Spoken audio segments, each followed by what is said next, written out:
ஆண்டுகளுக்கு பிறகு ஒரே மேடையில் ஜிவி பிரகாஷ் மற்றும் சைந்தவி.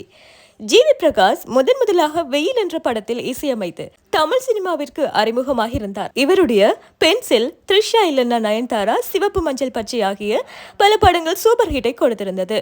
ஜிவி பிரகாஷ் நடிப்பில் வெளிவந்த பேச்சுலர், ஜெயில், செல்ஃபி, அடியே போன்ற திரைப்படங்கள் மக்கள் மத்தியில் கலவையான விமர்சனத்தை பெற்றிருந்தன. தன்னோட பள்ளி தோழியான சைந்தவியை கடந்த 2013ஆம் ஆண்டு ஜிவி பிரகாஷ் திருமணம் செய்தார். திருமணத்திற்கு முன்பும் பின்பும் இவர்கள் இருவரும் இணைந்து நிறைய பாடல்களை கொடுத்திருந்தனர்.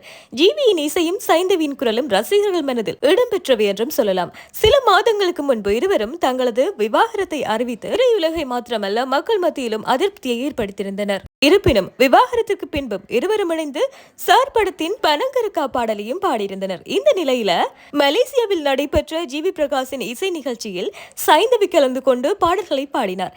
நிகழ்ச்சியில் மயக்கம்